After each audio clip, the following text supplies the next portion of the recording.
Présenté par Cheikh Tidiane Diao, Bougar Diouf annonce une plainte contre le maire de Dakar, Abass Fall. Auditionné hier, puis libéré, le patron de l'UPS s'est dit diffamé par Abass Fall, le maire de Dakar, qui a annoncé sur ses réseaux sociaux qu'une main puissante est derrière cette libération, avant de renchérir que protéger le président de la République est devenu en passe-droit pour insulter et diffamer sans raison et à s'en tirer.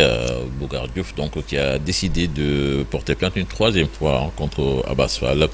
Certainement, vous l'entendrez dans le journal en Wolof. Toujours Sornanata au chapitre judiciaire a noté que le chroniqueur de Walf TV, Pape Sané, Yaya Sané dit Pape Sané, donc a été condamné à 3 mois de prison avec sursis et une amende de 250 000 francs CFA par le tribunal des flagrants délits de Dakar. Il était poursuivi pour diffusion de fausses nouvelles.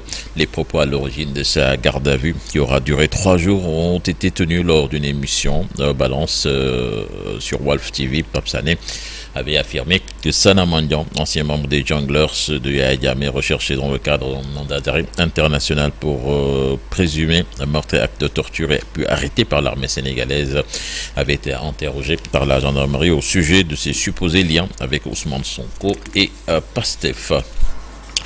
Et puis, retenez également que l'homme d'affaires Tiernon Ndomba, convoqué ce jeudi à la division des investigations criminelles. La convocation de Tiernon Ndomba serait liée à une enquête sur un marché public estimé à 64 milliards de francs CFA. Tiernon Ndomba avait été interdit de sortie du territoire sénégalais samedi dernier à l'aéroport international Blaise Diagne. Puis toujours sur le chapitre judiciaire, retenez que la Cour suprême va statuer ce jeudi sur l'affaire opposant les 381 médias non reconnus par le ministère de la Communication et également ce présumé scandale homosexuel à Diourbel.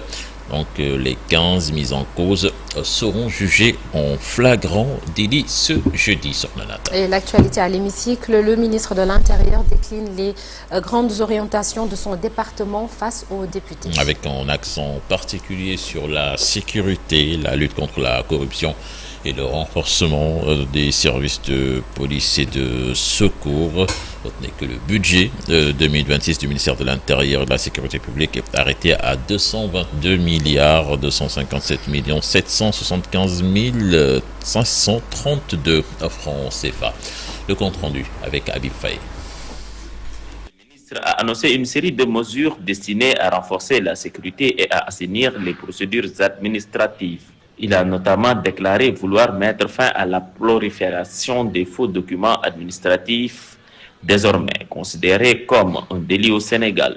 Dans ce cadre, il annonce l'exigence systématique du certificat de nationalité dans toutes les démarches administratives.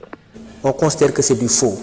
On considère que ces documents sont falsifiés. Ceux qui les utilisent doivent savoir qu'ils s'exposent à des poursuites car cela constitue une infraction appelée usage de faux.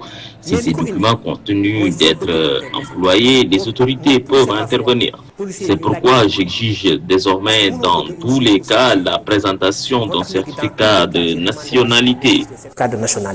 Sur le registre de la lutte contre la corruption, Maître Bamba Cissé assure que les efforts se poursuivent et souligne que la police est mobilisée et travaille d'arrache-pied pour endiguer ce fléau qui mine les services publics. Je suis effectivement d'accord. Je suis parfaitement d'accord. La corruption est un fléau qui touche de nombreux secteurs, notamment la police. Toutefois, nous avons pris des mesures pour y remédier. Nous avons mis en place un inspecteur général à qui nous avons confié des missions précises pour résoudre les problèmes au sein de la police. considération yoo xam ne mën nañ ci régler police bi. Le ministre a également évoqué la question des ressources humaines au sein de la police nationale. Il affirme que les effectifs sont insuffisants et que le gouvernement est déjà à l'œuvre pour y remédier. ñun ñoo gën a soxla effectif. Nous avons besoin de renforcer les effectifs, tant pour le maintien de l'ordre que pour la sécurisation. Dans ce cadre, l'État prévoit la construction de 186 casernes de sapeurs-pompiers. de Goudiri. Ce passage de Maître Bamba Cissé devant les députés s'inscrit dans le cadre de l'examen du budget 2026, marqué par un engagement affiché pour renforcer la sécurité intérieure et moderniser les services du ministère.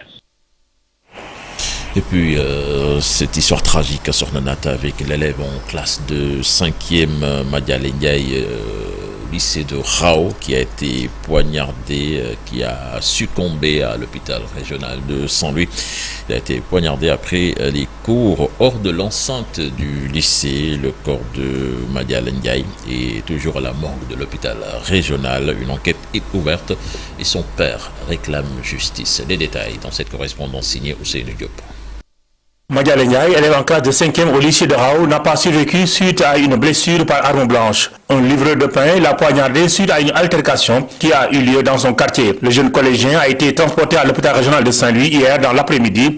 Il a finalement succombé à l'hôpital régional ce mercredi, après plus de 12 heures d'hospitalisation. Sa famille, après avoir déposé une plainte, a été entendue par la gendarmerie de Saint-Louis pour plus de détails sur cette affaire. Un événement qui a bouleversé la vie de son père, Madi Moustapha Ndiaye. Ce qu'a fait ce gosse, parce que le fait d'avoir c'est pas contre avec quelqu'un, d'acheter un couteau pour le poignarder, vraiment, c'est autre chose, quoi. C'est des actes barbares que font certains gosses. On réclame la justice, et la justice sera faite aussi. Les limiers se sont rendus à Rao pour identifier le prévenu, mais ils sont toujours à la recherche du mis en cause. La gendarmerie a ouvert une enquête. Présentement, le corps de Madiale Ndiaye est à la morgue de l'hôpital régional de Saint-Louis. Le jeune collégien sera inhumé dans les heures à venir. Nous allons à Kaffrine à présent, à Kermanoumbe, le descendant de l'étudiant sénégalais Malik Diop, capturé en Ukraine depuis plus de 8 mois, plonge sa famille dans l'angoisse. Malgré des démarches engagées par l'État du Sénégal, l'espoir de le revoir se heurte à la lenteur des procédures, laissant ses proches dans une attente douloureuse. C'est un reportage de Omar Ndiaye certainement que nous suivrons dans nos prochaines éditions sur Nanata. Et nous ouvrons la page des sports à présent avec la liste des Lions devant participer à la Coupe d'Afrique des Nations. Cette liste est attendue ce jeudi. Là, avec Pape Thiaw donc qui devrait publier sa liste aujourd'hui. Beaucoup d'incertitudes peut-être qui se sont dissipées. On attend de voir des incertitudes liées à des blessures. Ismaël Sarr en phase de reprise devrait faire partie de ces listes. En tout cas, son coach Glasner l'a annoncé, ainsi que Habib Diarra également en phase de reprise qui devrait faire partie de la liste de Pape Thiaw. Mais tout cela reste à confirmer dans les prochaines heures. Rappelons que le deadline pour le dépôt des listes à la Confédération africaine de football, c'est ce vendredi sur Manhattan. Merci beaucoup, cher Tidiane. L'actualité nationale à retrouver dans quelques minutes en Wolof. L'homme dont nous parlons ce matin est un géant du basketball au propre comme au figuré. Il a marqué l'histoire de la discipline au Sénégal et en France. Apollo Faye, de son vrai nom, Serigne Cheikhou Faye, ancien